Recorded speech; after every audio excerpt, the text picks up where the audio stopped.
नमस्कार, हरियाणा न्यूज देख रहे हैं आप और मैं हूं आपके साथ हितेंद्र। हमारे खास कार्यक्रम मुद्दा में आप सभी का स्वागत है।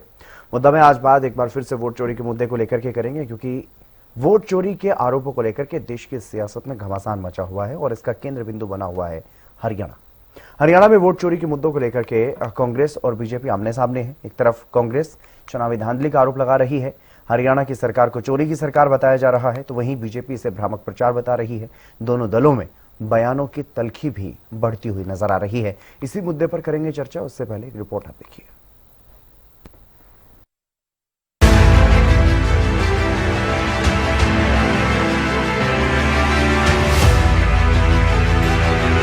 देश की सियासत में वोट चोरी का मुद्दा एक बड़ा मुद्दा बना हुआ है। कांग्रेस की तरफ से दिल्ली में एक महारैली का आयोजन किया गया, जहां विशेष रूप से बात की गई हरियाणा के चुनाव को लेकर। कांग्रेस नेताओं ने राज्य में सरकार गठन पर सवाल उठाए और प्रदेश सरकार को चोरी की सरकार करार दिया। कांग्रेस नेताओं का दावा है कि चुनावी प्रक्रिया के दौरान बड़े पैमाने पर गड़बड़ियां हुई, चुनाव आयोग के साथ मिलीभगत कर सरकार चुराई गई। और पार्लियामेंट हाउस में कुछ ही दिन पहले कांपते हुए ऐसे हाथ कांप रहे थे, अमित शाह जी उनकी सफाई देते हैं। आपने देखा होगा, देखा, मैंने उनको सीधा चैलेंज किया कि आइए पार्लियामेंट में, आपने मेरी प्रेस कॉन्फ्रेंस की बात की, आइए डिबेट करते हैं, देश को दिखाते हैं सच कौन बोल रहा है। लोगों की आवाज है, राहुल गांधी की आवाज पे सवाल मिलाकर जो है चाहते हैं इलेक्शन कमीशन निष्पक्ष है। जो मत का अधिकार मिला था संविधान में, उसको हम बदलने नहीं देंगे। संविधान हमारे बुजुर्गों की कुर्बानी से बना। कांग्रेस के आरोपों पर बीजेपी ने भी तीखा पलटवार किया। हरियाणा के मुख्यमंत्री नायब सैनी ने कांग्रेस को मरी हुई पार्टी बताया, तो वहीं बीजेपी प्रदेश अध्यक्ष ने कांग्रेस पर भ्रामक प्रचार करने का आरोप लगाया। कांग्रेस मरली जमी कहाँ भी कुछ रहता है नहीं, कुछ कहने नो मरे पड़े या कतई सारी जगह आरोप लग रहे उनके ऊपर, तो कहाँ कहाँ से डकाएंगे। कांग्रेस पार्टी खुद चोर है और कांग्रेस पार्टी चोर है, इसलिए देश की जनता ने कांग्रेस को हटाने का काम किया है। उन्होंने देश में घोटाले किए हैं, भ्रष्टाचार किया है और चोरी से सरकार चलाने का काम किया है। अनेक बार भारतीय जनता पार्टी की सरकारों को तोड़ने का काम किया है। और सबसे बड़ा उदाहरण तो कांग्रेस पार्टी का, जब जवाहरलाल नेहरू देश के प्रधानमंत्री बने, उस समय जब प्रधानमंत्री चुनने की बारी थी, 28 वोट उस समय के गृह मंत्री सरदार वल्लभ भाई पटेल को मिली थी और 2 वोट जवाहरलाल नेहरू को मिली थी। उसके बाद भी वो प्रधानमंत्री, चोरी करके तो वो प्रधानमंत्री बनते हैं, सरकार बनाते हैं, चोर वो खुद हैं, दूसरे पर आरोप लगाने का प्रयास कर रहे हैं। कांग्रेस और बीजेपी में चल रहे वार पलटवार के बीच इनेलो अध्यक्ष अभय चौटाला ने भी कांग्रेस पर तंज कसा। अगर वोट चोरी का मुद्दा होता है और सिद्ध कर पाते तो फिर बिहार के अंदर कांग्रेस 6 सीट पे नहीं, फिर सरकार बनाती। वहां वोट चोरी को लेकर के राहुल गांधी ने मेरे ख्याल सैकड़ों सभाएं करी होगी। अगर उनकी बात में दम होता, लोग उस पर विश्वास करते, तो फिर बिहार में 100% सरकार बनती उनकी। फिलहाल वोट चोरी के मुद्दे पर सियासी बयानबाजी तेज है, लेकिन ऐसे में सवाल यही है कि क्या आरोप प्रत्यारोप की ये राजनीति जनता के असली मुद्दों से ध्यान भटका रही है। और इस बयानबाजी के बीच सवाल राजनीतिक मर्यादा के उल्लंघन को लेकर भी उठ रहा है, क्योंकि कुछ विवादित बयान भी सामने आ रहे हैं। Bureau report, Haryana news. इसी मुद्दे पर चर्चा करेंगे। मेरे साथ कुछ खास मेहमान भी जुड़ गए हैं और कुछ जुड़ने वाले हैं। कांग्रेस से नवीन केडिया जी हमारे साथ जुड़ गए हैं, आपका स्वागत है सर। और इनेलो से और बीजेपी से भी मेरे साथ मेहमान जुड़ने वाले हैं। वरिष्ठ पत्रकार राजेंद्र जादौन जी भी हमारे साथ चर्चा में जुड़ेंगे। नवीन केडिया जी, मैं शुरुआत आपसे ही कर रहा हूँ, क्योंकि कांग्रेस की तरफ से महारैली की गई है, वोट चोरी का मुद्दा पिछले काफी दिनों से उठाया जा रहा है, जो सदन में भी इस पर चर्चा हो चुकी है, और अब महारैली जो की गई है उसको लेकर के क्या रिस्पॉन्स आपको लग रहा है? क्या कुछ इससे आप बदलाव होते हुए दिखाई दे रहे हैं, या फिर ये जो बातें कही जा रही हैं इनको यही समझा जाए कि हार के बाद अब कहीं ना कहीं तो ठीकरा फोड़ना है, सिर्फ ठीकरा फोड़ा जा रहा है चुनाव आयोग पर और बीजेपी पर मिलीभगत का जो आरोप लगाया जा रहा है? पार्टी इस देश के प्रति समर्पित पार्टी है जी। कांग्रेस ने हमेशा इस देश की रक्षा के लिए अनेक कुर्बानियां दी। बड़े बड़े कांग्रेस के नेताओं ने अपने आप को साथ दे करके इस देश को आजाद करवाने का काम किया था। सॉरी जी। मोहन भागवत जी का जो बयान आया था अंडमान निकोबार के अंदर कि शक्ति सर्वोपरि है, कांग्रेस का सिद्धांत हमेशा सत्य और अहिंसा पर रहा है। कांग्रेस ने हमेशा से सत्य और अहिंसा की बात की है, सनातन की बात की है और सत्यम शिवम सुंदरम का हमेशा नारा बुलंद किया, सत्यमेव जयते का नारा बुलंद किया। और कांग्रेस पार्टी जो कोई विशेष सत्ता के लिए या विशेष बात के लिए ये विरोध नहीं कर रही है। वोट चोरी कोई कांग्रेस को के लिए लड़ाई नहीं है, ये देश के संविधान के लिए लड़ाई है। कांग्रेस पार्टी ने, अगर आप एक बात आओ, लोकतंत्र की अगर बुनियादी शुचिता पर प्रश्न उठाया जा रहा है कांग्रेस के द्वारा, मतदान सूची के ऊपर, उसकी प्रक्रिया पर, उसकी निष्पक्षता पर अगर संचित हो जाए तो चुनाव केवल एक औपचारिकता ही रह जाएगी। कांग्रेस जनता के अधिकारों के लिए खड़ी है। कल दिल्ली में जो आप रैली की बात करें, वो रैली नहीं थी, महारैली थी, लोकतंत्र की चेतना का विस्फोट था। मैं खुद दिल्ली की ट्रैफिक के जाम के अंदर फंस गया, गाड़ियां ही गाड़ियां थी।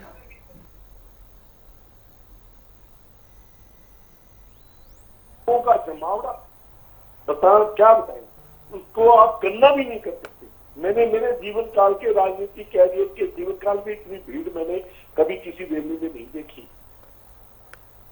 जी, लोग सब जानते हैं ये मुद्दा जनता के अधिकारों का मुद्दा है, संविधान का मुद्दा है, उसको बचाने के दायित्व अब लोग समझ में आ गया है। ये लोगों के खुद निजी, अगर ये हमने लोकतंत्र को बचाना है, अगर संविधान को बचाना है तो हमें वोटों की रक्षा के लिए इकट्ठा होना पड़ेगा। और ये आप लोग आपके सामने देखने को मिला। चुनाव आयोग की अगर निष्पक्षता, जवाबदेही हो, भरोसा, सिर्फ वोट डालना नहीं, भरोसा होना चाहिए कि सही तरीके से उसकी गिनती भी की जाएगी, उसके मताधिकार को छीनना नहीं जाएगा। नागरिकों की भावनाओं को कमजोर करना ये संविधान के मूल ढांचे पर चोट करने के समान है। जांच, कांग्रेस ने मांग क्या की है? अगर हमें डाउट है कि एक आदमी का नाम 200 बार आ रहा है, एक विदेशी महिला की फोटोएं उसके अंदर आ रही है, कांग्रेस तो यही मांग कर रही है ना कि इसकी जांच करवाई जावे। क्यों भागता फिर रहे चुनाव आयोग? क्यों नहीं हमारी बात को सुनने के लिए तैयार? कांग्रेस ने अगर कोई ऑब्जेक्शन किया है, अरे हम विपक्ष के नेता हैं, हमारी बात तो सुनो, हमारे जवाब दो। चुनाव आयोग निष्पक्ष सभी पार्टियों के लिए एक ध्यान देते चुनाव आयोग के पक्ष में, तो चुनाव आयोग इसका मतलब भारतीय जनता पार्टी की एक शाखा है, न कि देश का चुनाव आयोग है। हम इस बात के लिए लड़ाई लड़ रहे हैं, हम इस बात के लिए कि देश सुरक्षित रहना चाहिए। अभी मेरे आदरणीय हमारे सीएम साहब ने कहा कि कांग्रेस पार्टी तो हमेशा से चोरी करती आई है। आदरणीय सीएम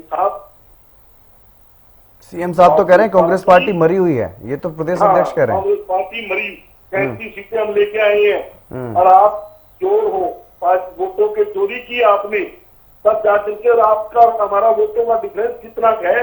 मरे हुए किसको कहते हो आप एक संवैधानिक पद पर बैठे हो और हम विपक्ष के अंदर बैठे हैं। आपको ये शोभा नहीं देता, ये शब्द जो आपने इस्तेमाल किया। दूसरी बात, आपने पंडित जवाहरलाल नेहरू जी को सॉरी वोट चोरी की बात करी आपने। आपको क्या पता, पंडित जवाहरलाल नेहरू के बराबर बैठने के भी, मुझे शब्दों का इस्तेमाल नहीं करना चाहिए पर मैं कर रहा हूं, माफी चाहता हूँ कि आप पंडित जवाहरलाल नेहरू का जो अपनी जबान से नाम ले रहे हो कि वोट, आपको पता है कभी आपने किताबें पढ़ी हैं, कभी इतिहास की किताब को पढ़ करके फिर बैठ करके बोलना कि पंडित जवाहरलाल नेहरू ने चोरी करी या किसने चोरी की है, यह आपको पता लग जाएगा। मैं इसके अंदर आपको क्या बात करूं। अब मेरी बात करता हूं मैं, हमारे बड़े भाई ने कहा है कि राहुल जी ने 100 जनसभाएं करी, अभय सिंह जी ने। अभय सिंह जी 65 लाख वोट काट दिए, 25 लाख नए वोट बना दिए, टोटल 90 लाख वोटों की हेरफेर करी है बिहार के अंदर। कितने वोटों का फर्क पड़ा है हमें? तो इसका असर क्या सिर्फ कांग्रेस पर ही पड़ा? चलिए ठीक है। विधु रावल जी, ये वोट चोरी के मुद्दे पर सियासी घमासान थमने का नाम क्यों नहीं ले रहे? आपको नमस्कार और आपके माध्यम से हरियाणा न्यूज़ देख रहे सभी दर्शकों को और हमारे जो साथी पैनलिस्ट हैं उनको भी नमस्ते। देखिए, जब कोई इतना निकृष्ट हो जाए कि कहे कि भाई मैं हार जाऊंगा लेकिन हार को मानूंगा नहीं, मुझे गाड़ी चलानी नहीं आएगी, मैं गाड़ी अगर ड्राइवर कोई हम रखें अपनी गाड़ी पर गाड़ी चलाने के लिए और वो गाड़ी जो है इधर उधर ठोकता रहे और उसके बाद उससे पूछा जाए कि भाई तुम गाड़ी ढंग से क्यों नहीं चला रहे, वो कहे सड़क खराब है, इस सड़क को खुदवा दो, इस सारी सड़क के को जो है वापस गड्ढों वाला बना दो, तब चलाऊंगा गाड़ी में, इस प्रकार की तर्क कोई देने लगे तो उसका क्या इलाज है। ये तब तक नहीं रुकेगी जब तक कांग्रेस पार्टी इस देश द्वारा नकारे गए गांधी खानदान से बाहर नहीं निकलती। लेकिन मैं इससे महत्वपूर्ण विषय पर आज बात करना चाहता हूं, किस प्रकार से इस महाफ्लॉप रैली जो है, जिस रैली के बारे में, जिस रैली की तस्वीरें जो है बता रही हैं कि कितनी बड़ी फ्लॉप रैली रही, कितने बड़े अरमानों के साथ खड़े हुए थे, उस रैली के अंदर जो है देश के प्रधानमंत्री जी के बारे में अपशब्द कहे गए हैं और ये एक फैशन बन गया कांग्रेस पार्टी का। ये जो नफरत के बीज जो है इन नकारे लोगों ने जो है देश की जनता द्वारा बार बार पिटने के बाद, नकारे जाने के बाद जो है, जो इनके अंदर नफरत का जो जहर अंदर सुलग रहा है, किस प्रकार से देश के प्रधानमंत्री के बारे में लगातार अपशब्द बोलना। कल उनके बारे में कहा कि कब्र खुदेगी, कब्र तो कांग्रेस पार्टी की खोद दिया जनता ने, देश की जनता कांग्रेस पार्टी की कब्र खोद चुकी है और उसमें दफनाने वाली है कांग्रेस पार्टी को। यही लोग जो है बिहार के चुनाव में प्रधानमंत्री जी की स्वर्गवासी माता जी को गाली दे रहे थे और उसके बाद जो है कांग्रेस पार्टी के खुद के हैंडल ने प्रधानमंत्री जी की स्वर्गवासी माता जी का जो है एक वीडियो बनाया था, जिसको पटना हाई कोर्ट ने जो है ये कहा था कि इसको तुरंत हटा दो। इससे पहले भी हम देख चुके हैं किस प्रकार से ये क्रम 2002 से चल रहा है। नरेंद्र मोदी वो व्यक्ति हैं जो 2002 से कांग्रेस पार्टी की आंख की किरकिरी हैं, लेकिन 2002 से लगातार कांग्रेस पार्टी को पीटते आ रहे हैं। याद कीजिए 2002 में किस प्रकार की विशेष कैंपेन जो है सोनिया गांधी ने चालू की थी, अमेरिका तक जाकर जो है विरोध किया था। 2007 में जो है बीच चुनाव के अंदर आकर मौत का सौदागर जैसे गंदे गंदे शब्दों का उपयोग किया और गुजरात की जनता ने मुंह तोड़ जवाब दिया था इनकी नफरत बड़ी मानसिकता का। याद कीजिए मणिशंकर अय्यर 2014 के चुनाव से पहले कह रहे थे कि मोदी अपनी जो है चाय का ठेला हमारे कांग्रेस पार्टी के दफ्तर के बाहर लगा ले। याद कीजिए इमरान मसूद ने 2014 के चुनाव में कहा था कि बोटी बोटी मोदी की कर देंगे और कांग्रेस पार्टी ने उसके खिलाफ एक्शन लेने की बजाय उसको प्रमोट किया, उनको एमपी का टिकट दिया और उसके बाद जो उनको उत्तर प्रदेश का वाइस प्रेसिडेंट बनाया। अब बहुत बड़े नेता बन गए हैं इमरान मसूद जो है। मोदी को गाली देना इस प्रकार से, खुद राहुल गांधी खून की दलाली की बात 2016 में कर रहे थे, 2018 में आकर चौकीदार चोर है जैसे घटिया गंदे जो है बातें कह रहे थे, जिसके लिए खुद सुप्रीम कोर्ट के अंदर माफी मांग कर आए, कान पकड़कर माफी मांग कर आए, सुप्रीम कोर्ट ने फटकार लगाई। प्रियंका गांधी जो है छोटे छोटे बच्चों के साथ खड़ी होकर गंदे भद्दी गालियां निकलवा रही थी मोदी जी को, किस प्रकार से मोदी डैश डैश डैश है, सारे देश ने सुना उनके बारे में। ये नफरत कहां ले जाएगी? अगर आपको देश की जनता नकार रही है आपकी गलत नीतियों के द्वारा, आपके गंदे इतिहास के नाते, तो आप इस नफरत को इतनी दूर ले जाओगे कि राहुल गांधी खुलेआम कहते हैं कि मोदी अपने घर से बाहर निकलेगा तो जनता उसको जो है उसको पीटेंगे, हम उसको जो है डंडे से मारेंगे हम। किस प्रकार से आर पार की बात सोनिया गांधी कहती है। ये लोग मोहब्बत की दुकान का नाम लेते हैं लेकिन इसमें नफरत का सामान है। कितने गंदे शब्दों का उपयोग मोदी जी के लिए किया, नीच, सांप, बिच्छू, गंदा आदमी, पागल कुत्ता, कातिल, रंगा बिल्ला, बंदर, क्रूर, भोंपू, जेब कतरा, गंदी नाली का कीड़ा, कायर, हिटलर, नालायक, नमक हराम, किस प्रकार से मोदी की बोटी बोटी कर देंगे। ऐसे घटिया गंदे शब्दों का उपयोग करके ये सोचते हैं कि देश के जो मन और मस्तिष्क पर जो व्यक्ति जो है, देश का जो नायक है, देश जिसको अपना नायक मानता है, उसके बारे में गंदे शब्दों का उपयोग करके ये सोचते हैं कि कभी सत्ता में आ जाएंगे। इनको इससे बुरी लताड़ पड़ेगी और इनकी कब्र जो ये खोदने की बात करें, उसी कब्र के अंदर पूरी की पूरी कांग्रेस पार्टी दफनाई जाएगी और ये फिर वोट चोरी का फिर से रोना रोएंगे। वोट चोरी की बात अभी हम प्रवक्ता साहब कह रहे थे। कौन सी पुस्तक पढ़ाना चाहते हैं? बताइए कौन सी पुस्तक पढ़ाना चाहते हैं। मैं पुस्तक पढ़ने का शौकीन हूं, मुझे बताइए कौन सी पुस्तक पढ़ना चाहते हैं। और आपके पास पुस्तक नहीं तो एक पुस्तक मैं आपको पढ़ने को कहता हूं। कांग्रेस के सबसे ज्यादा देर तक जो आजादी से पहले जो सबसे ज्यादा देर तक कांग्रेस के प्रेसिडेंट रहे, मौलाना अब्दुल कलाम आजाद, उनकी पुस्तक है इंडिया विंस फ्रीडम, उसके पेज नंबर 157 को पढ़िए। किस प्रकार से चैप्टर का नाम है उसमें cabinet mission plan, cabinet mission plan वाले चैप्टर को पढ़िए एक बार। किस प्रकार से उन्होंने खुद बताया कि 15 समितियों में से कोई एक भी समिति ने नेहरू को वोट नहीं दिया था। 15 में से 0 वोट लेकर नेहरू जो है इस देश के प्रधानमंत्री बन गए, कांग्रेस पार्टी के अध्यक्ष बन गए।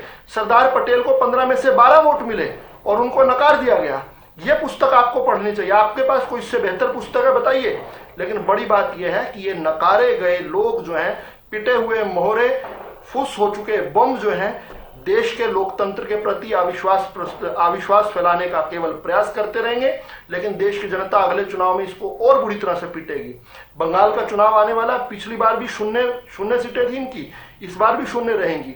दिल्ली में 3 बार से 0 वोट सीटों के साथ जो है चल रहे हैं। हरियाणा के अंदर 3 बार हो गए इनको चुनाव हारते हुए। हिमाचल प्रदेश के अंदर मसा सरकार बनी है, लेकिन अगली बार देखना सुपड़ा साफ होने वाला है। इनके पंजाब के अंदर चुनाव में हारने वाले हैं ये लोग।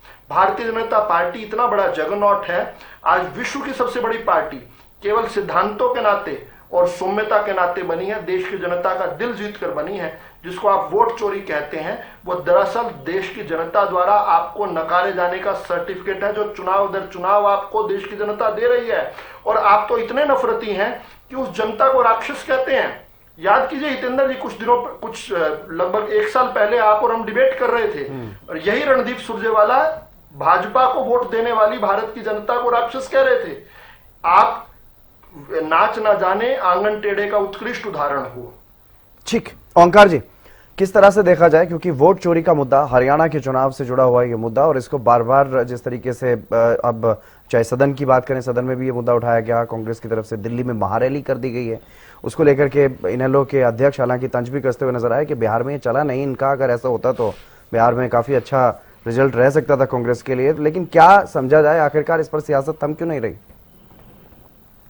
जितेंद्र जी, मैं पहले भी बहुत बार कह चुका हूँ जी कि वोट चोरी को कह के जो ये नारा है, वोट चोर गद्दी छोड़, अगर इस नारे को गाकर गद्दी छुड़वाई जा सकती तो लोकतंत्र का क्या महत्व है? बिल्कुल, लोकतंत्र वोट से चलता है, लोकतंत्र चुनाव प्रणाली से चलता है।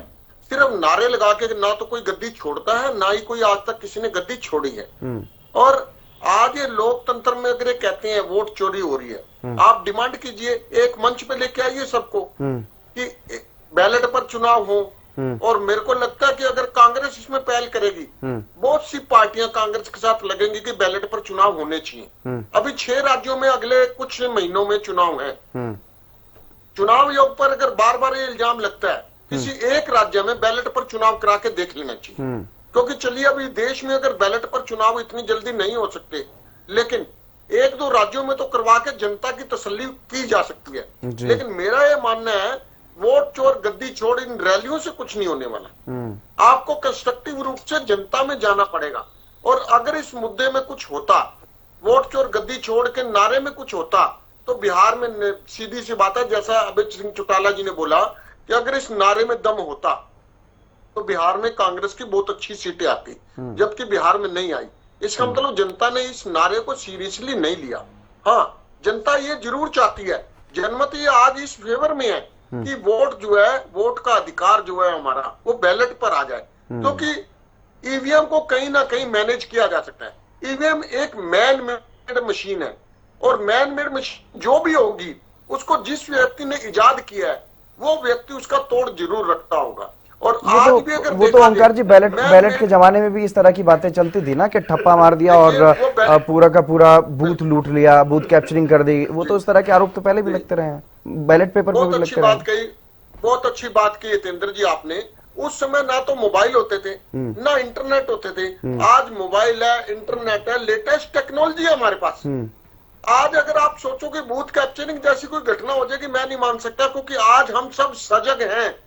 आज 1 सेकंड में वीडियो कॉल हो जाती है, और वीडियो कॉल देके पूरे रेफरेंस आ जाता है। तो मैं नहीं मानता कि आज वो वहां, ठीक है, बैलेट पेपर में उस वक्त कमियां थी, उन कमियों को रिवाइज किया जा सकता है। लेकिन एक मशीन के ऊपर विश्वास कर रहे हैं हम, जो मशीन व्यक्ति ने बनाई है, कुदरत ने तो नहीं बनाई। वो मशीन अगर कहीं ना कहीं गड़बड़ हो जाए, तो पूरी लोकतांत्रिक प्रणाली वो दूषित हो जाएगी। ठीक और है। हमारा लोकतंत्र विश्व का सबसे बड़ा लोकतंत्र है। बस मैं खत्म कर रहा हूं। हमारा लोकतंत्र विश्व का सबसे बड़ा लोकतंत्र है, इसको बचाए रखना हम सबकी जिम्मेवारी जी। है। और अगर हम बैलेट पर चुनाव कराते हैं और जनता का विश्वास बहाल हो जाता है तो इससे अच्छी बात नहीं हो सकती। हमें बैलेट को चूज कर लेना चाहिए। ठीक है जादौन साहब, क्या समस्या आपको दिखाई दे रही है, क्या लग रहा है आपको? क्योंकि जब हम वोट डालने के लिए जाते हैं तो मुझे लगता है वीवीपैट की एक साथ में एक बॉक्स और लगा होता है जिस पर भी हम बटन दबाते हैं, वो वीवीपैट में भी शो होता है। और वीवीपैट की बाद में अगर किसी को शिकायत आ रही है वहीं पर, तो वो वहीं पर भी इस बात को लेकर के बोल सकता है, इस तरह की अपनी शिकायत दर्ज करवा सकता है। वहां पर बीएलए भी होते हैं और बीएलओ भी होते हैं, यानी सभी पार्टियों के एजेंट भी वहां पर मौजूद होते हैं और एक सरकारी अधिकारी या कर्मचारी भी वहां पर होते हैं जो वहां पर इस चीज को देख रेख में वहां पर मौजूद होते हैं देखने के लिए। तो क्या बैलेट पेपर की जो मांग की जा रही है, फिर से बैलेट पेपर पर चुनाव करवाए जाने की जो मांग की जा रही है, वोट चोरी जैसे आरोप लगाए जा रहे हैं, सीधे सीधे चुनाव आयोग पर सवाल उठाए जा रहे हैं, बीजेपी के साथ मिलीभगत के आरोप लगाए जा रहे हैं, इन आरोपों को लेकर के जनता में क्या कुछ असर दिखाई दे रहा है? क्या जनता वाकई इन आरोपों पर भरोसा कर पा रही है? इन आरोपों में कोई दम दिखाई दे रहा है? नहीं, देखिए ऐसा है कि बैलेट की मांग की भी कोई जरूरत नहीं है जी ये चुनाव आयोग को ये करना चाहिए कि जो 100% वीवीपैट आना चाहिए। जी अभी जो है सारे 100% नहीं आता। उन्होंने कहा कि भाई हम इतने % करेंगे, इतना करेंगे, वो शायद मशीनों का अरेंजमेंट उतना नहीं हो पाता।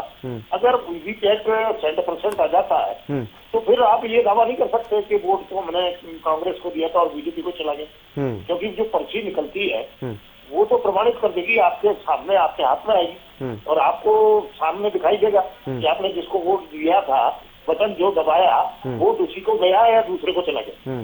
तो वीवीपैट का ही इंतजाम हो जाए। मैं तो भी कहता हूँ कि बैलेट पेपर पर वापस लौटा जाए। तो आप एक तो वोट चोरी को परिभाषित तो कीजिए कि वोट चोरी आप कहीं दोहरीकरण है, मान लीजिए एक मतदाता का एक से अधिक जगह एंट्री है और वो वहाँ वोट डालता होगा, फोटो धुंधला है, वो स्पष्ट नहीं है, तो ये मुद्दा है। या आपने नाम हमारे हटवा दिए, अपने जुड़वा दिए, ये है वोट चोरी। वोट चोरी है क्या है? या फिर आपको ये लगता है कि बटन में मशीन में कुछ अरेंजमेंट किया जाता है कि वोट बटन तो हम कांग्रेस का दबाते हैं, वोट बीजेपी को जाता है। और जब एसआईआर की बात आती है, वोट के शुद्ध वो मतदाता जो सूची है उसके शुद्धिकरण की बात आती है तो उसका भी विरोध किया जाता है। नहीं, अब मतदाता सूची एसआईआर चल रही है तो इसमें तो अपात्रों को निकाल दिया जाएगा। अब आपने रैली की तो आप बताइए कि रैली में जिनको अपात्र घोषित किया गया वो कितने आए? आपकी तो पॉलिटिकल रैली है, आपने कार्यकर्ताओं को भीड़ इकट्ठी की और दिखा दिया ये रैली है हमारी आपके खिलाफ। आपकी जो सिस्टम है उसमें जो आपने मनमानी की हुई है, जोड़ तोड़ किया हुआ है, वो उसके खिलाफ ये हमारी रैली है। आप ये तो बताइए कि उसमें जो लोग अपात्र घोषित कर दिए गए, जो 65 लाख बाहर किए गए बिहार में, उनमें से कितने लाख पहुंचे वहां रैली में? ये तो दिखाइए, मंच पर किसी को खड़ा कीजिए कि मैं तो जेन्युइन हूँ और मेरा नाम गलत निकाल दिया। सबसे बड़ी बात यह है कि आप बजाय उसको राजनीतिकरण करने के प्रॉपर वे में आइए कि वास्तव में समस्या क्या है और उसका समाधान क्या है। ये है ठीक है कि वो दोहरीकरण तो हो सकता है, तो दोहरीकरण तो क्या कांग्रेस के टाइम नहीं था क्या? अभी तो वो एक ओम प्रकाश आरटीआई कार्यकर्ता है वहाँ पलवल में, उन्होंने कई मुकदमे दर्ज करवा रखे पुराने 2011 से और पहले के, तो उस समय तो कांग्रेस का शासन था जी। तो फिर वो दोहरीकरण और वो गलत लोगों के नाम दर्ज है और उसमें थानों में मुकदमे दर्ज है, कोर्ट में चालान पेश हो गया। आप पता कीजिए तो इन्होंने क्यों नहीं पता किया ओम प्रकाश को? ठीक है, मैं तो उनका नाम बता रहा हूँ, वो प्रेस कॉन्फ्रेंस कर चुके हैं चंडीगढ़ में। तो सवाल ये है कि ये इस तरह के नमूने जो आप पेश कर रहे हो तो पहले भी चल रहा था। ठीक है, विद्रोवाल जी कुछ कहना चाह रहे हैं? मैं आऊंगा सर आपके पास, आप सोच करके रखिए जो आप कहना चाहते हैं। नवीन केडिया जी, ये बात समझा नहीं पा रही है कांग्रेस कि आखिरकार वोट चोरी हो कैसे रही है। आपने ठीक है डबल वोटों को, जो ज्यादा वोट एक ही नाम पे हैं, उसका बात आपने कही है, फोटो की बात आपने कही है, लेकिन उसको आप ये पूरी तरह से नहीं समझा पा रहे हैं कि वो वोट बीजेपी को गया है, जो फर्जी वोट है वो बीजेपी को गया है। इसको आप समझा नहीं पा रहे हैं, क्योंकि एक आदमी दूसरी जगह पर एक ही समय पर वोट कैसे कर सकता है? हम समझा रहे हैं, एक एक चीज बकायदा वीडियोग्राफिंग और सभी पत्रकारों के सामने एक एक चीज पेश कर रहे हैं। समझने की जो है वो समझना नहीं चाहते। अब हमने तो अमित शाह जी को कहा कि आप आइए ओपनली डिबेट करते हैं, तो अमित शाह जी की हालात क्या थी लोकसभा के अंदर, कितने गुस्से के अंदर आकर के, और किस ढंग से अपने आप को उन्होंने पेश किया जैसे एक माफिया डॉन हो। क्या एक डिबेट के लिए निमंत्रण देना? नहीं, वो डिबेट नहीं थी तो क्या था केडिया साहब? मुझे लगता है शायद डिबेट ही थी। राहुल गांधी ने अपनी बात कही, उसके बाद बीजेपी की तरफ से अपना जवाब दिया गया। अगर आपको लगता है कि संसद में इस तरह से डिबेट नहीं होती तो फिर डिबेट किसको कहते हैं आप? की मीटिंग जो उस डिबेट थी जी, इलेक्शन कमीशन के ऊपर डिबेट नहीं थी, वो चुनाव सुधार प्रक्रिया के ऊपर डिबेट थी। बिल्कुल डिबेट थी, लोकसभा की डिबेट सर्वोपरि डिबेट, लेकिन वो चुनाव सुधार प्रक्रिया की डिबेट थी, न कि इसके ऊपर चुनाव आयोग के ऊपर थी। आप एक बात बताइए, चुनाव आयोग का पक्ष अमित शाह जी रख रहे हैं, चुनाव आयोग को प्रोटेक्शन दे रहे हैं कानून के तहत कि आपके खिलाफ किसी तरह का कोई मुकदमा दर्ज नहीं होगा। चुनाव आयोग के चुनाव चुनने पर सुप्रीम कोर्ट को बाहर किया जाता है। ये सब डाउट क्रिएट करते हैं कि चुनाव आयोग को अगर आप मनोनीत करोगे, आपका चैनल आपको अधिकार देता है, तो आप किसकी बात सोचोगे? अपने चैनल के पक्ष की बात सोचोगे ना। आप क्यों सोचोगे जनता को लाभ होता है कि नहीं होता है? जैसे आपको आपका चैनल का मालिक कहेगा आप वैसे काम करोगे। आप निष्पक्ष तभी रह सकोगे जब आपको पूर्ण रूप से स्वतंत्रता दी जाएगी। जब आपका चुनाव जो है वो प्रधानमंत्री जी करेंगे, विपक्ष को इग्नोर कर दिया गया, 2/3 से आप बना लोगे जिस मर्जी को, जो आपका होगा उसको बना लोगे, तो डाउटफुल हो गए ना।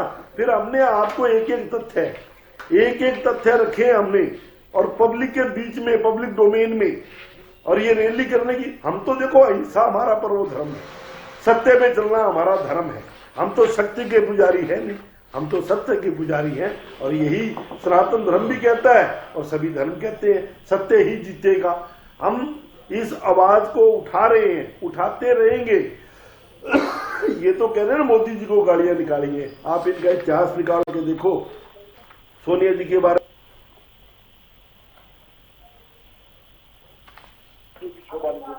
वो तो मोदी जी को चाय बेचने की बात कर रहे हैं। जिस स्टेशन पर चाय बेचने की बात करते हैं मोदी जी की, ये सहानुभूति लेने की बात करते हैं, वो स्टेशन ही 10 साल बाद बने हैं, वो स्टेशन ही नहीं था जिस स्टेशन ये चाय की बात कर रहे हैं मोदी जी की। ये झूठ का पार्ट है, इनके पास केवल झूठ बोलने के अलावा कुछ नहीं। झूठ को बार बार बोलते रहो, वो अपने आप सत्य में बदल जाता है। ये बीजेपी की एक शैली है, काम करने का एक तरीका है कि आप झूठ बोलते रहो, वो अपने आप। चुनाव प्रक्रिया के अंदर आप एक बात बताइए, जब बीपी पैड उसमें लगा हुआ है, आप उसी की गिनती गिरवा सॉरी आप उसी की गिनती क्यों नहीं करवा लेते? तो मांग की जाएगी तभी तो गिनती करवाएंगे सर। खर्च होगा। नवीन केडिया जी, मांग की जाएगी, 45 दिन का समय होता है जिसने मांग कराइए ना उसकी जी। 100% गिनती कराने में क्या दिक्कत है? आप बैलेट पेपर से करवाओ। जब एक आपने, हम दो भाइयों के बीच में इलेक्शन करवाना है, मुझे आप इलेक्शन करवाने वाले पे डाउट है, मुझे उसकी निष्पक्षता पे डाउट है भी वो पक्षपात करेगा, तो उस चुनाव आयोग का मीनिंग क्या हुआ? चुनाव आयोग का मतलब तो यही होता है ना कि मुझे भी विश्वास हो, आपको भी विश्वास हो, जो निर्णय करेगा वो सही करेगा। जब 10-10 हजार रुपए बिहार के अंदर बांटने के खाते में आ रहे हैं, आप इसको निष्पक्ष करोगे चुनाव आयोग को? एक जगह रोए क्या? कौन सी जगह रोए? लास्ट तक लिस्ट नहीं देते हमें, 65 लाख वोट कौन से काट दिए, 25 लाख वोट में कौन से बना दिए, उस 65 में से कितने % वोट आए हैं कि नहीं आए हैं?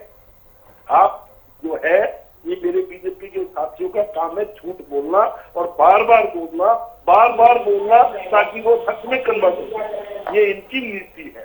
अरे देश की जनता को भरोसा दिलाना है। देश की जनता को आज जो डाउट हुआ है देश की जनता भरोसे में है। विदु जी, इलेक्शन कमीशन गलत चल रहा है, ठीक है, तो उसका विश्वास कौन पैदा करेगा? ठीक है विधु रावल जी, क्योंकि मुख्य विपक्षी दल है देश में कांग्रेस और हरियाणा में भी, आप कांग्रेस की तरफ से सवाल उठाया जा रहा है तो जनता में कहीं ना कहीं संदेश तो जाता है, भले ही उसका कितना भरोसा हो रहा है, कितना उसमें दम है आरोपों में, वो एक अलग विषय है, लेकिन कुछ ना कुछ असर तो उसका जाएगा और निष्पक्षता कायम करके रखना ये चुनाव आयोग का काम भी। निष्पक्षता चुनाव आयोग ने अभी स्थापित की है।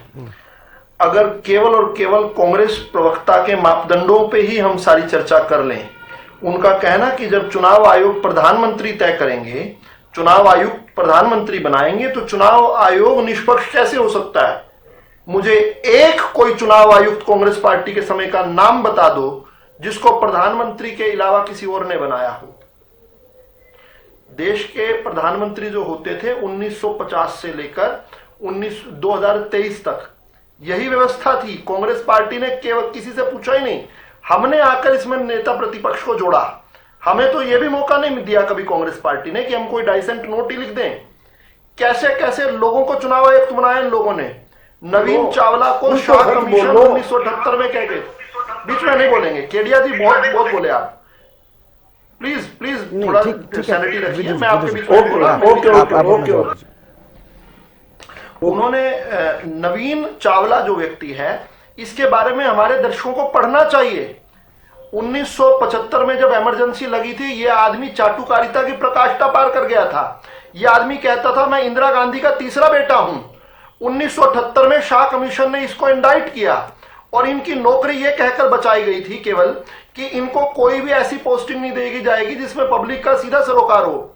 यह आदमी कभी भी 1978 से लेकर 2005 जब तक कांग्रेस पार्टी सत्ता में आई, सोनिया की मनमोहनी सरकार बनी, कभी भी इस आदमी को कोई ज्वाइंट सेक्रेटरी, कोई एडिशनल सेक्रेटरी, कोई सेक्रेटरी लेवल का भी पोस्टिंग नहीं दी गई। अचानक से इस आदमी को सोनिया गांधी जी ने उठाकर सीधा देश का चुनाव आयुक्त बना दिया। 3 मेंबरों की उन दिनों कमेटी हुआ करती थी। जो इनके मुख्य चुनाव आयुक्त थे एन गोपाल स्वामी, उन्होंने कुछ महीने बाद राष्ट्रपति को चिट्ठी लिखकर कहा कि यह आदमी चुनाव आयोग की बातें लीक करता है। इसको चुनाव आयोग की बैठकों में अचानक से इसको टॉयलेट आ जाता है और यह टॉयलेट जाकर पता नहीं किसको फोन करता है। यह चिट्ठी के अंदर लिखा हुआ है एन गोपाल स्वामी की। इसको तुरंत जो है चुनाव आयुक्त से हटाओ। सोनिया गांधी ने उसको चुनाव आयुक्त से नहीं हटाया, उसको मुख्य चुनाव आयुक्त बना दिया।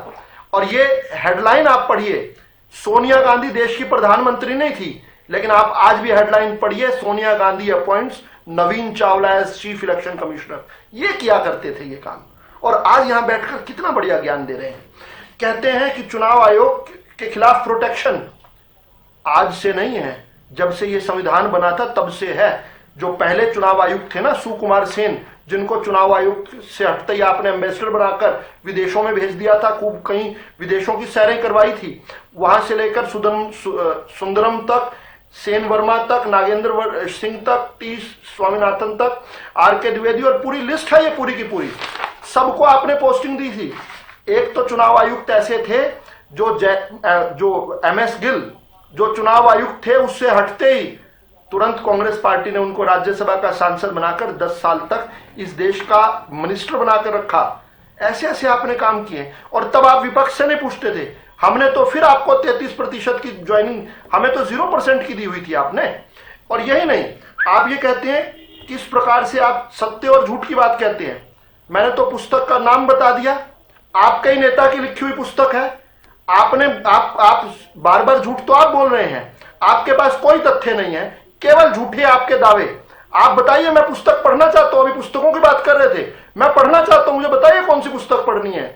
इसके अलावा किस प्रकार से ओपन डिबेट की बात करते हैं। जो लोग चैलेंज करके डिबेट रखें और फिर पीठ दिखाकर भाग जाएं, उनको राहुल गांधी कहते हैं।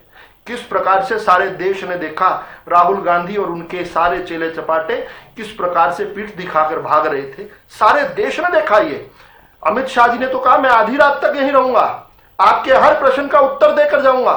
क्यों नहीं रुक पाए राहुल गांधी जी? कौन डर गया था, कौन कांप रहा था?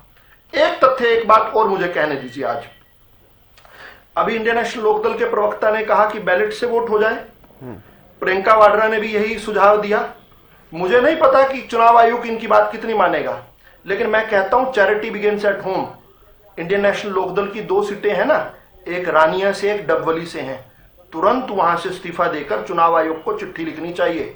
देखिए, हमने बलिदान दिया है, हमारी जीती हुई सीट हम छोड़ रहे हैं, इस पर बैलेट से एक बार वोट करवा के दिखाओ।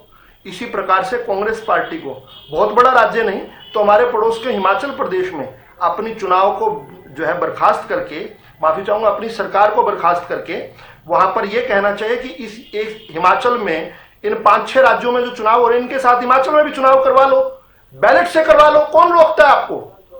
कम से कम आप कुछ कहिए तो सही, कुछ करिए तो। और जहां तक ऑब्जेक्शन की बात है ना, मुख्य चुनाव आयुक्त ज्ञानेश कुमार जी ने केवल यही तो कहा, कम से कम लिखित में दे दो अपनी शिकायतें। राहुल गांधी क्यों डरते हैं लिखकर एफिडेविट पर देने में, उस फॉर्मेट में देने में? और तीसरी और अंतिम बात जो मैं कह रहा हूं वो ये है कि बिहार का चुनाव हुए, अब लगभग बिहार के रिजल्ट आए, अब 31 दिन हो गए हैं, अभी भी 2 हफ्ते पड़े हुए हैं, 14 दिन पड़े हुए हैं। 14 दिन सोकर मत निकालना, इन 14 दिन में कहीं ना कहीं पर ऑब्जेक्शन रेज कर दो। अभी एक भी ऑब्जेक्शन किसी एक भी सीट पर किसी एक भी कांग्रेस पार्टी या राष्ट्रीय जनता आरजेडी ने नहीं लगाया है। कोई एक जगह पर ऑब्जेक्शन तो लगा दो। 45 दिन बाद जागोगे, फिर कहोगे कि अब जो है चुनाव के नियम से बाहर निकलकर, और ये नियम भी नेहरू जी के बनाए हुए हैं, उन नियमों से बाहर जाकर करोगे तो ये सिर्फ ड्रामा लगता है। ये सब साफ बात है, नाच ना जाने आंगन टेढ़े का उत्कृष्ट उदाहरण है। कम से कम प्रस्तुत करो ना कोई उदाहरण, कोई ना कहीं अपनी सीट छोड़ो। जांच तभी करवाई जाएगी जब जांच के फॉर्मेट पे दिया जाएगा। आपने कहा 65 लाख वोट कट गए, 45 लाख ऐड हो गए। सुप्रीम कोर्ट 65 लोगों का नाम मांगता रह गया आपसे। सुप्रीम कोर्ट मांग रहा था ना, एसआईआर के विरुद्ध आप लोग गए थे। 65 लोगों का नाम क्यों नहीं दे पाए आप लोग? 65 लोगों का नाम नहीं दे पाए। यहां डिबेट में बड़ी बड़ी बात होती है, वहां रैलियों में जहां आपके केवल वही समर्थक रहते हैं, वही चुनिंदा लोग हैं। जब फर्जी किसान आंदोलन होता है तब यही लोग होते हैं। जब पहलवानों का मामला आता है और वहां एक आंदोलन होता है तब भी यही लोग होते हैं। जब किसी प्रकार से नोटबंदी के खिलाफ प्रदर्शन होता है तब भी यही लोग आते हैं। यही प्रवासी मजदूर बन जाते हैं। हमने सबने देखा है, वही कुछ चुनिंदा लोग, कुछ गिने चुने लोग जो कांग्रेस पार्टी जिसमें सिमट गई है, इसी कारण से चुनाव दर चुनाव पार्टी हार रही है कांग्रेस पार्टी।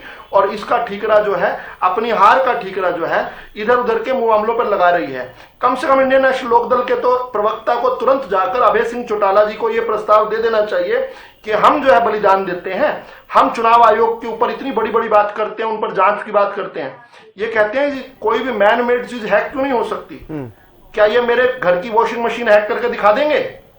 क्या ये मेरे घर के गीजर को, टीवी को हैक करके दिखा देंगे? मेरी अलमारी को हैक करके क्या जो है दिखा देंगे? ले आए 30 मार खां। और चुनाव आयोग ने तो 2017 में एक हैकाथॉन का प्रोग्राम रखा था। 2 दिन का समय दिया था इनको, 2 दिन का। दुनिया के अंदर बड़े से बड़ा 30 मार खां जो हैकर है उसको ले आओ, हैक करके दिखाओ तो सही। वीवीपैट की एक बात की गई, 100% वीवीपैट पर एक चर्चा में मैं शामिल हुआ था, शायद आप ही का चैनल था या कौन सा था। रोहतक में बीबी बत्रा जी चुनाव जीते थे, उसमें भारतीय जनता पार्टी के जो प्रत्याशी थे मनीष ग्रोवर जी, उन्होंने 2 बार रिकाउंटिंग करवाई थी, लेकिन उसके बावजूद भी बीबी बत्रा जी चुनाव जीते थे। उसके बाद शायद आप ही के चैनल पर हमारी डिबेट थी। उसमें जब आपने या जिसने भी पूछा उनसे सवाल कि क्या 100% मिलान होना नहीं चाहिए वीवीपैट का, तो खुद कांग्रेस के प्रत्याशी बीबी बत्रा ने कहा कि यह बहुत टाइम कंज्यूमिंग होता है। वैसे भी हर चुनाव की काउंटिंग के बाद हर जो ब्लॉक होता है उसकी एक एक जो मशीन होती है उसको सैंपल के तौर पर वीवीपैट का मिलान किया जाता है, लेकिन आज तक कहीं पर भी वीवीपैट और ईवीएम का मिलान अलग अलग नहीं आया।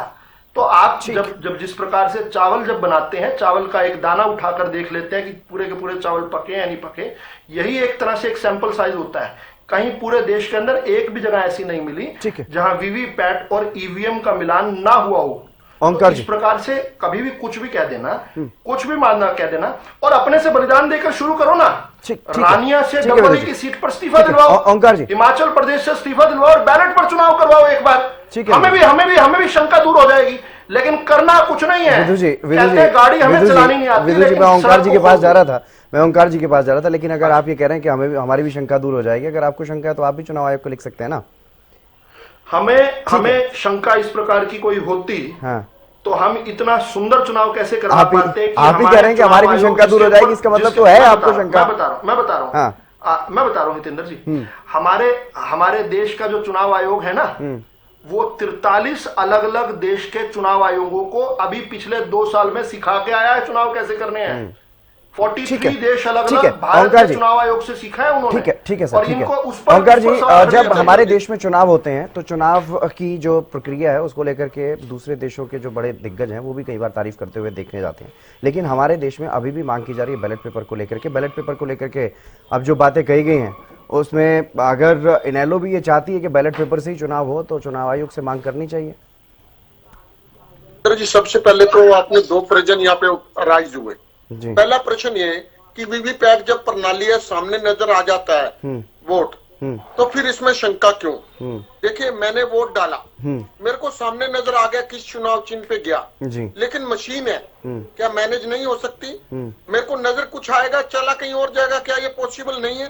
सब कुछ पॉसिबल है। दूसरा, क्या वीवीपैट की सारी पर्चियां मिलाई गई? क्या कितने % मिलाई गई? ये बहुत अजीब बात है। और दूसरी बात, जब हम कह रहे हैं कि चुनाव आयोग को पूरे देश के चुनाव को बैलेट पर ले लेना चाहिए, तो दिक्कत कहाँ है? जब सारे दल ये चाहते हैं सिर्फ एक बीजेपी को छोड़ के, तो दिक्कत कहाँ है? फिर इसका जवाब तो चुनाव आयोग को देना चाहिए कि हम बैलेट पर क्यों नहीं करवा सकते। बैलेट पर करवाना ना करवाना चुनाव आयोग का काम है, बीजेपी का काम नहीं है। और जब जनता चाहती है बैलेट पर चुनाव हो तो एक प्रदेश के करवा के देख लो। दूसरा, SIR की प्रक्रिया की बात हुई, 65 लाख वोट काटने की बात हुई।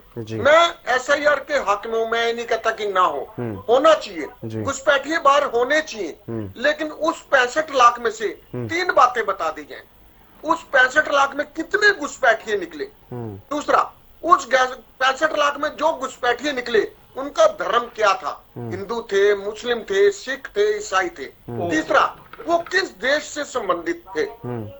जब तक ये आंकड़े जनता के सामने नहीं आएंगे, जनता SIR की प्रक्रिया को, मैं तो कहता हूं होना चाहिए, क्यों ना हो, किसी विदेशी को हक नहीं मिलना चाहिए, लेकिन जनता को सेटिस्फाई करने के लिए अगर ये 3 आंकड़े सामने आ जाए तो सोने पे सुहागा हो जाएगा।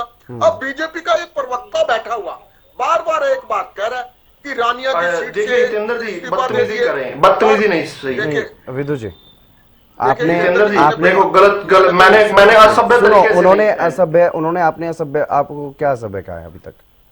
मैंने बोला बीजेपी का अभी शुरू किया है। अभी अगर वो वहां तक पहुंचेंगे तो मैं पिछली 2 डिबेट्स में ये आदमी बदतमीजी कर विदु रावल जी, बदतमीजी मेरे सामने कम से कम स्वीकार्य नहीं है और मेरे चैनल पर एक बार जब बोल देगा उसके बाद आप कुछ करेंगे रिपेयर वगैरह। सर विदु जी किसी को रोकने का अधिकार आप चलाइए। ठीक, ओंकार जी।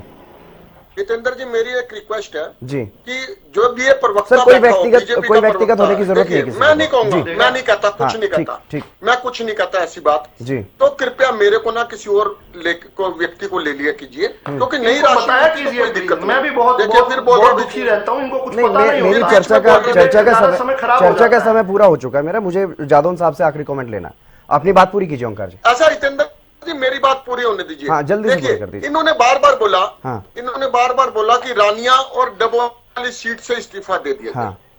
आपके पास 47-48 विधायक हैं, आप दे दीजिए ना। मांग तो आप कर रहे हैं ना ओंकार जी।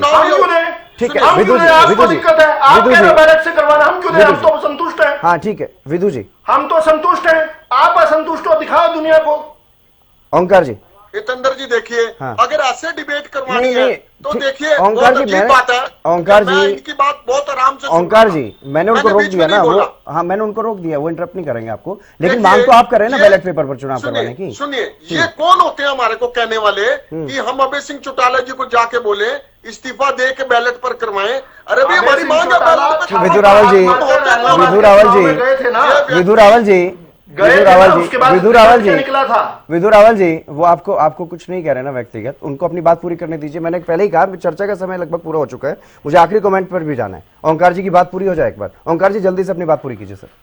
जितेंद्र जी देखिए, हमारी अपनी पार्टी है, हम अगर कहते हैं चुनाव आयोग को बैलेट पर चुनाव होना चाहिए और ज्यादातर पार्टियां कहती हैं तो चुनाव आयोग को देखना चाहिए जनता के हित में, जनता का विश्वास कायम करने के लिए बैलेट पर चुनाव लिया जाए। ठीक है विदु रावल जी, मैं डिबेट के लास्ट में 5 सेकंड आपको जरूर दूंगा, लेकिन जादौन साहब इस तरह से जो चाहे कांग्रेस की बात करूं या इंडिया ब्लॉक के सभी दलों की बात करूं, तमाम लोग एक साथ, तमाम पार्टियां एक साथ आने की कोशिश करती रही, बार बार नहीं आ पाते हैं मोदी को हराने की पूरी कोशिश करते हैं कि मोदी को हराएंगे हराएंगे, इस तरह के नारे भी लगाए जाते हैं, लेकिन उसके बावजूद नहीं हरा पाते हैं। तो क्या ये राजनीतिक परंपरा बन गई है अब हार के बाद कभी ईवीएम को हैकिंग को लेकर के सवाल उठाना, अब वोट चोरी को लेकर के सवाल उठाना, बैलेट पेपर पर चुनाव की मांग करना, इस तरह से ये तमाम जो प्रक्रिया पर सवाल उठाए जा रहे हैं, क्या इसके राजनीतिक परंपरा बन गई है हार के बाद? नहीं, वो सवाल उठाइए लेकिन कुछ ठोस तरीके से उठाइए। बिल्कुल। आपके पास दरअसल क्या 65 लाख लोग अलग बाहर हो गए, उनमें से कोई भी सामने नहीं आ रहा। मेरे ख्याल से जो दुनिया भर के जो राइट्स ऑर्गेनाइजेशंस हैं जी, जो अधिकारवादी संगठन है, वो राजनीति से हटके भी वो सामने आ सकते थे। कई एनजीओ काम करते हैं, वो जो है एडीआर काम करती है, एसोसिएशन फॉर डेमोक्रेटिक रिफॉर्म, वो तमाम तरह का कैंडिडेट जैसे चुनाव लड़ रहे हैं, कितनी संपत्ति बढ़ गई, क्या हुआ, ये हुआ, सारे मुद्दे उठाते हैं वो, और जागरूकता भी करते हैं कि भाई वोट डालिए। बिल्कुल। तो वो एडीआर क्या कर रहा है, वो लेके आए ना कि भाई इनके नाम गलत कटे, ये नाम गलत जुड़ गए, कुछ तो तथ्यात्मक कुछ होना चाहिए ना।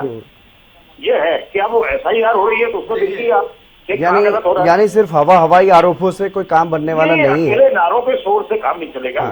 आप जो करें ना लोग, नहीं तो फिर अगर वास्तव में अगर गड़बड़ी होगी तो लोग ही सामने आ जाएंगे। बिल्कुल, लोग सामने आएंगे कि भाई हमारा नाम क्यों कटा जी, लोग कोर्ट में चले जाएंगे, तो लोग कोई भी कोर्ट में नहीं जा रहा। बिल्कुल बिल्कुल। और फिर लोग पार्टिसिपेट कर रहे हैं चुनाव प्रक्रिया में जी, नहीं तो लोग चुनाव राजनीतिक दल भी कर रहे हैं, जो लोग आरोप लगा रहे हैं वो भी तो पार्टिसिपेट कर रहे हैं, या तो कम से कम वही बहिष्कार कर रहे हैं। ठीक है, ठीक है विजय रावल जी, हमारे पास आधार ही है। हाँ ठीक है, विजय रावल जी आखिरी कमेंट सर। दावे दावे और झूठे दावे, सारे दल चाहते हैं बैलेट पर चुनाव करवा लें। आज ही फारूक अब्दुल्ला ने देश के एक लीडिंग अखबार को जो है एक समिट में बोला है कि चुनाव वोट चोरी जैसी कोई चीज होती नहीं है। फारूक अब्दुल्ला जो है, माफी चाहूंगा, उमर अब्दुल्ला जम्मू कश्मीर के मुख्यमंत्री, कांग्रेस के सहयोगी ममता बनर्जी, अखिलेश यादव ने क्यों दूरी बनाई कांग्रेस की वोट चोरी की रैली से? आरजेडी क्यों बिहार के अंदर कांग्रेस पार्टी की इस वोट चोरी के नैरेटिव को छोड़कर अन्य विषयों पर चुनाव लड़ा आरजेडी ने? आम आदमी पार्टी क्यों इंडी गठबंधन छोड़ चुकी है? और इन्होंने कहा कि 65 लाख में कितने घुसपैठिए निकले, ये सवाल पूछा, तो इनको बांग्लादेश के बॉर्डर पर जाकर देख लेना चाहिए। कितने लोग वहां पर टेंटों में आकर खड़े हो गए हैं, लाइन लगाकर खड़े हैं कि हमें जाने दो SIR से डर के। तीसरी बार, अंतिम बात, इन्होंने केवल आरोप लगाने हैं, और आरोप के लिए जब ये कहा जाता है कि आप एफिडेविट पर दे दो, वो नहीं देंगे। जब आपको ये कहा जा रहा है कि आप अपनी सीट रानिया या डबली छोड़ दो, वो नहीं करेंगे। केवल सूखे आरोप लगाने की सड़क खोद दो, गाड़ी चलानी नहीं आती लेकिन सड़क खोद दो। केडिया साहब जल्दी से कुछ कह रहे थे सर आप जी। मैं ये कह रहा हूं, ये बार बार एफिडेविट की बात कर रहे हैं। कानूनी प्रक्रिया में 45 दिन के अंदर अंदर एफिडेविट दिया जा सकता है, उसके बाद नहीं दिया जा सकता। नंबर एक बात ये बार बार कह रहे हैं। दूसरी बात ये कहते हैं हिमाचल से इस्तीफा दे दो। अरे 4 स्टेटों के इलेक्शन होने हैं ना, आप क्यों देश के खर्चे की बात करते हो? उन 4 स्टेटों में से एक स्टेट में करवा लो ना आप। ठीक है, चलिए बहुत शुक्रिया विजय रावल जी, नवीन केडिया जी, ओंकार जी, राजेंद्र जादव जी इस चर्चा में जुड़ने के लिए। लेकिन वोट चोरी का मुद्दा लगातार देश की राजनीति में गरमाया हुआ है, इस पर सियासत लगातार जारी है। एक तरफ जहां कांग्रेस की तरफ से महारैली की गई है, तो वहीं बीजेपी की तरफ से भी लगातार पलटवार किया जा रहा है और कहा जा रहा है कि कांग्रेस के पास खुद कुछ नहीं बचा हुआ है। कांग्रेस खुद चोरी करती थी लेकिन अब भ्रामक प्रचार कर रही है, इससे कुछ होने जाने वाला नहीं है। इस तरह के दावे अपने अपने किए जा रहे हैं, लेकिन इन दावों में कितना दम है और कितने ये दावे बेदम है, ये तो जनता को फैसला करना है। बहरहाल इस चर्चा में बस इतना ही। आप देखते रहिए हरियाणा न्यूज।